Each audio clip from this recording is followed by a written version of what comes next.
Okey-doke. So this is the first video in a series of videos, which is basically just going through the 1990s game Pharaoh, and maybe Cleopatra if I ever get to it. I've never been able to get past Pharaoh in the past, but I'm going to be going through and playing the Pharaoh missions, doing some rationalization, and hopefully having some fun at the same time. I'm going to go with an Egyptian name to start with.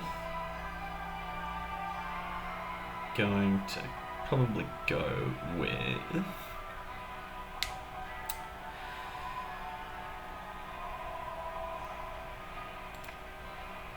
Nefertiri. We're going to go with Nefertiri. That sounds fun. And we will begin our family history.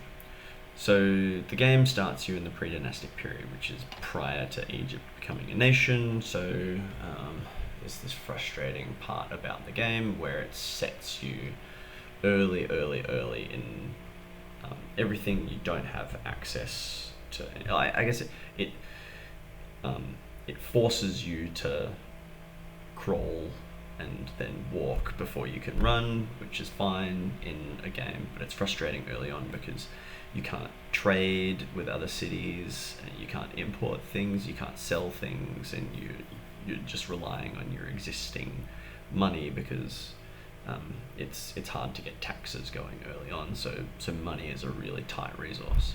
But the missions early on are pretty reasonable to get through before you get to that trading point anyway, and then honestly it just becomes an economy sim, which is really good, and it's fun, and it's fairly well balanced. So we're going to start in the Predynastic period.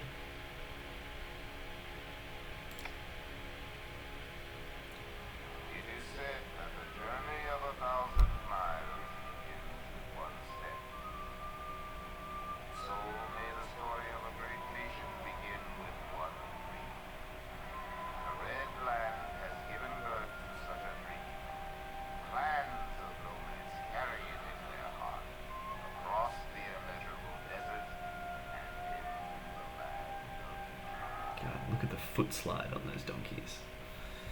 Alright, so here we go. We start with Nubt. land of the Pharaohs. Here you'll participate in the history of one of the Yada greatest yada yada, gotta lead a family, gotta get generation by generation. We start more than 5,000 years ago on the banks of the Nile. Cool. We're going super simple, super early. This mission's gonna be done super quick, and this will be the content of this video. So 6 mega shanties, and basically do the things that you need to do early in the game, which is fine. Let's go to the city. We need to learn how to build houses and build roads, which is pretty fucking simple. So I'm gonna slow down my speed down to 10%. We have housing available. There's a fairly generous bit of land available, and what we will do is make a simple tract of land here be our houses. And oh my god, we only have access to wells, which is like the most meager basic thing that we can possibly access in terms of water supply. It's dirty water. Obviously there are some ostriches down here, they'll become a food supply, and now we just have to wait for the people to arrive. Here they come.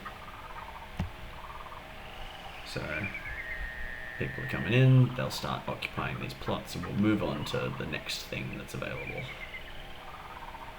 which is probably going to be getting a food source going, presumably. This is the largest possible native resolution for the game. You can't zoom in or out because guess what? It's the early 90s and we can't actually do that kind of thing on computers. I guess mice didn't even have scroll wheels back then. So, yep, we've created an area of housing. We're watching the immigrants arrive. So that's fine, we're doing that. Yeah, we can't develop them any further. I guess we're just watching the immigrants come.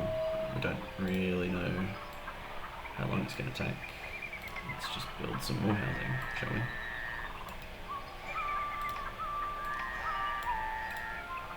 Just because the game isn't letting us crack on with the next step, so we'll put in some extra housing.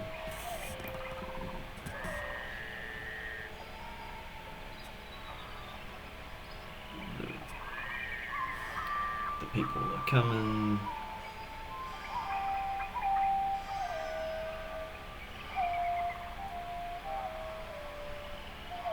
I don't know how much it really wants me to get.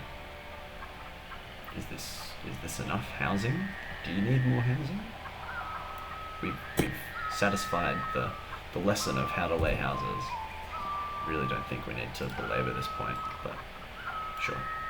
Let's get some more houses going. Build a couple of extra wells. You can build a well anywhere that is a greenish area because it means there's a groundwater supply. Just build a few more. Here come the immigrants. Alright, cool, now we can get food supplies going. So we get hunting lodges which get the food, and we get granaries which store the food. So that's fairly simple. Hunting lodges. Actually, we won't put it right close. Let's put a couple of hunting lodges out here, and we'll put our granary out here as well. We'll put the bazaar a little bit closer to where our people are. And the hunters go and hunt the ostriches. They'll bring back the ostriches to the hunting lodge. The hunting lodge will then transfer the meat to the granary. The granary will eventually, because the granary is basically a storehouse, they'll transfer it to the bazaar, and then the bazaar will distribute the food amongst the houses. Cool. Alright, so wells are no longer the best way to get water. We're going to get water through water supplies, which is clean water. And we need to get 6 dirty huts, food from a bazaar, so that they turn into mega shanties. Alright, so cool. Let's get 2 water supplies going. And let's get rid of these dirty water things. Yeah.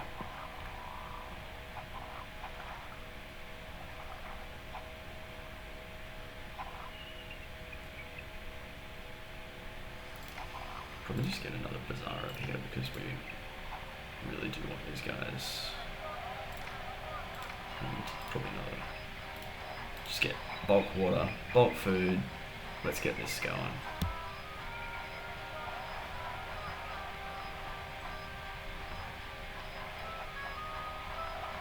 We've got population. Let's move on here.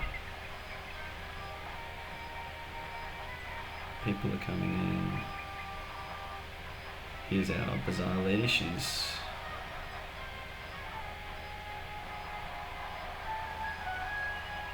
running around. She's giving food. Yep, easy. We made it to 6 mega shanties, and we achieved victory. So that was fairly simple. Yep, we managed to achieve food. We managed to achieve water, housing, some basic sort of concepts. I'll end this video now, and I'll start the new video in the second mission, which will effectively carry on right after this.